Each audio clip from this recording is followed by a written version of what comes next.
Yo mga kabos, napakagandang araw po sa ating lahat and welcome po dito sa ating YouTube channel. And for today's episode mga kaboses, ito, magandang pag-usapan ito mga kaboses dahil po tungkol po ito, no? Sa isang napakabigat po na issue ngayon mga kaboses, which is na-confirm na po mga kaboses. Kung matatandaan nyo po, noon pong mga nakaraang buwan mga kaboses, I think nasa April, March, kasagsagan ng Abril at Marso mga kaboses, mayroon pong isang pumutok na balita na involve po ang pangalan ni First Lady Araneta Marcos, no? Ni First Lady Liza Araneta Marcos pala, mga kaboses, no? Link po siya doon po sa pagkamatay, no? Nadawit po ang kanyang pangalan sa pagkamatay po ng isang businessman, mga kaboses, na si Paulo Tantoco, mga kaboses. So, ngayon po, no? Siguro naman po nakita nyo na po sa social media yun po mga nagkakalat ngayon na post mga kabos regarding po sa confirmation.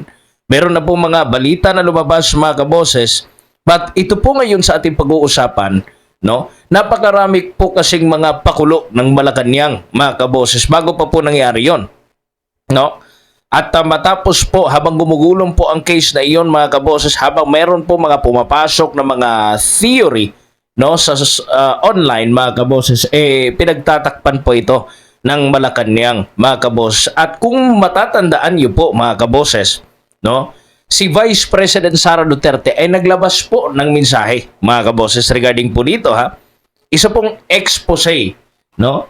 Kung matatandaan niyo lang ha mga kaboses. At sinagot naman ito ni Attorney Claire Castro. Alam naman po natin yung trabaho ni Claire Castro mga kaboses, no, ni Undersecretary Claire Castro. Alam naman po natin yung trabaho niya na talagang yung role niya is pagtakpan, no? Lahat po ng mga nasa palasyo ng Malacanang, no? Lahat, kahit anong issue, pagtatakpan yan, no? Mga kaboses. So wala tayong maaasahan na accountability mula sa kanila, mga kaboses. So bago tayo mag-proceed sa atin pong talakayan, mga kaboses, balikan po natin, no? Yun pong video ni VP Sara kung kailan po niya isiniwalat ang lahat at ikinuwento ang isyong ito mga kaboses, no? At yung sagot po ni Claire Castro mga kaboses.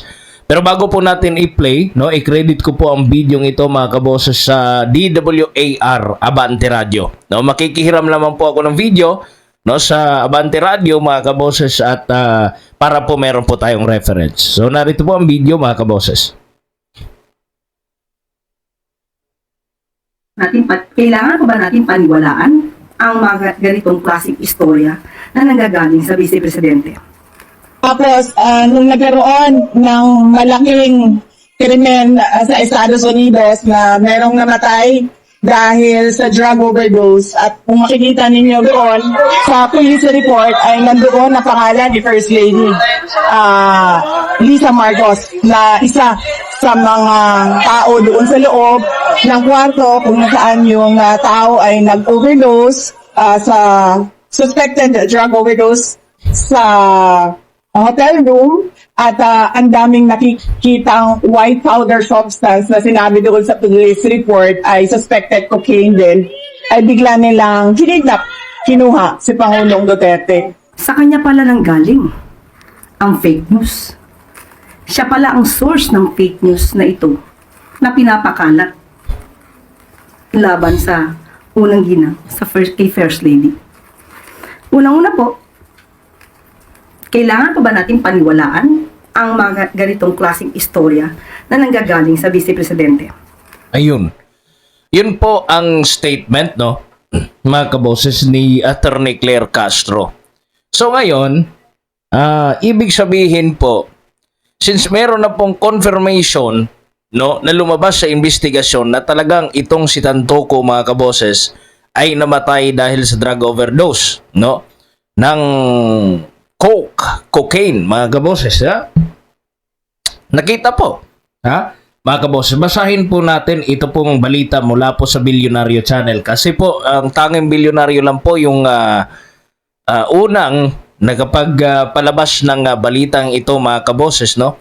At yung iba nga yung ibang media outlet sumunod na lang. Kagaya ng News 5 mga kaboses, pati na ng GMA News. Ang problema ngayon po sa kasalukuyan, no, yung GMA News po mga kaboses, ewan ko lang kung ano pong nangyari sa kanila, tinake down po nila ang kanilang post. Kaya marami pong nag-bash ngayon sa GMA mga kaboses. Ito po, yan po yung yan po ang disadvantage natin dito sa YouTube at yung disadvantage sa mainstream mga kaboses, kasi yung mainstream media from time to time nagbabago. Minsan po mga kaboses, kung akala nila pero siguro hindi natin alam mga kaboses kung magkano sa magkanong halaga mga kaboses, no? Mati-take down. Tayo hindi tayo nagti-take down mga kaboses. Ayaw po natin yan. Dito po tayo sa katotohanan mga kaboses, no? Basahin po natin ang post ng Bilyonaryo News Channel.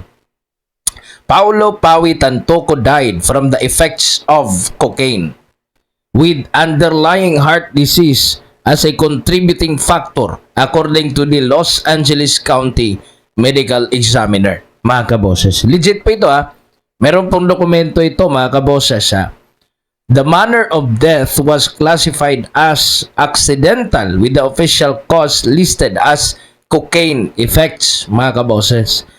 And probable atherosclerotic cardiovascular disease, no?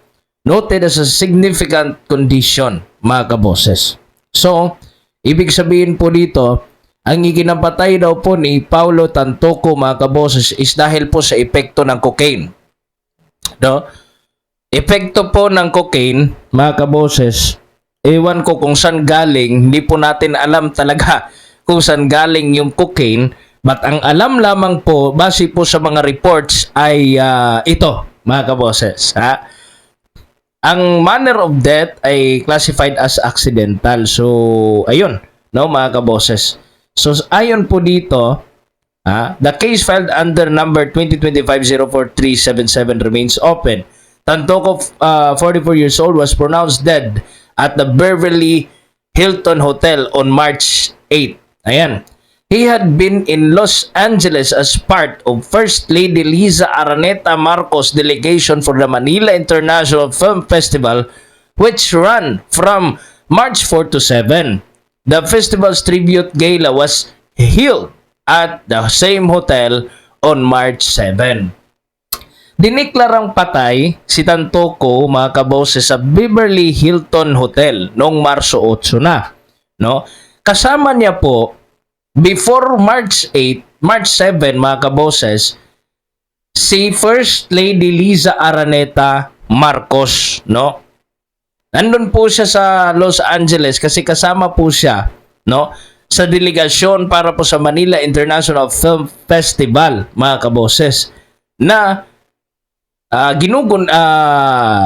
ito pong sinisilibrar mga kaboses noong Marso 4 at hanggang 7, no, mga kaboses. So ang tribute, the festival's tribute mga kaboses ay doon po nangyari sa hotel kung saan po namatay itong si Tantoco. So yun lang po yung level ng atin pong nalalaman ngayon na information. Before siya namatay, ang kasama niya ay si First Lady Liza Araneta Marcos, mga kaboses, no? Kasi part po siya ng delegation. Ayon po dito, Tantoco is survived by his wife, Dina Arroyo, niece of former First Gentleman Jose Miguel Arroyo, and their three children. Dina is the Deputy Social Secretary of President Marcos Jr. He was the COO of Pacific Links Gulf Development Incorporated and served as the Chief Security and Procurement Officer of Santa Elena Gulf and Country Estate. He also held the position of Assistant Vice President at Rustan Commercial Corporation, mga kaboses. So, ayun po, no, ang lumabas. So, ngayon, sasabihin pa kaya, mga kaboses, ni Auntie Claire, no, na fake news ito? Binalita na po ng media. Lalo na po doon sa US. Pumutok na po ang issue dito sa Pilipinas, mga kaboses. No? Namatay si Tantoco dahil sa pagpunta niya sa LA, mga kaboses. Kasama sa entourage ni Liza Marcos, sina Duke at Cristina Frasco ng Cebu. No? Mga kaboses. So sa pagtatanggol po ngayon ni Auntie Claire, nagbumirang po sa kanya. No? Kasi inakusahan niya ngayon ng fake news si VP Sara. So sino ngayon ang nagpapakalat ng fake news kung ito'y lumabas na mismo sa mainstream media, mga kaboses? Ha? Sa tingin nyo, sino ba ang fake news ngayon? Si Auntie Claire o si VP Sara Duterte, mga kaboses? Inakusahan niya kasi fake news spreader, no? Itong si VP Sara, mga kaboses. Kasi bakit nga dinawit si Liza Araneta Marcos, mga kaboses, ha? So, ayun. Nagpapatuloy pa ngayon, mga kaboses, ang investigasyon ng Beverly Hills Police, mga kaboses. Ngunit nauwi naman yung bangkay ni Tantoco, mga kaboses. Membro sila ng kilalang Tantoco family ng Rastans, ha? Asawa ni Dina Arroyo at ama nga ng 3 anak, mga kaboses. So patuloy pa ngayon yung kasi ang unang lumabas nun sa social media, di ba, haka-haka, mga kaboses, na-detain si Liza Marcos. No, yun po ang sabi, isa sa mga lumabas doon sa US, di ba? Kasi po siguro, no, mga kaboses, dahil po sa nangyari. Tapos ngayon, sigaw po ng taong bayan ngayon, sana magpa-hair follicle test daw itong si Liza Marcos, mga kaboses, no? At sana'y malamang sa malamang, kung sino yung mga huling nakasama ni Tantoco, mga kaboses, talagang masasama yun sa investigasyon. Ang galing pa naman ng US, mga kaboses, mag-imbestiga, no? At walang halong politika yon.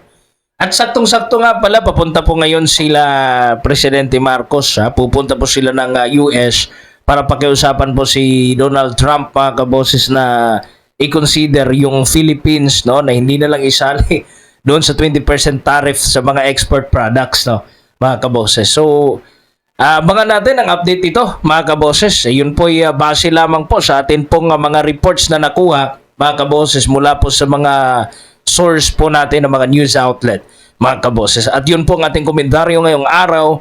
At sa susunod na episode po, mga kaboses, abangan nyo po, no? I'm sure may matinding mangyayari pa po at may mga matitinding pasabog pa po, no, na magaganap dito sa ating bansa, mga kaboses. Abangan niyo po yan, ha? Dito lamang po sa Standpoint Analysis, mga kaboses. Ako po yung nakasama. Ito po si Kaboses Wins.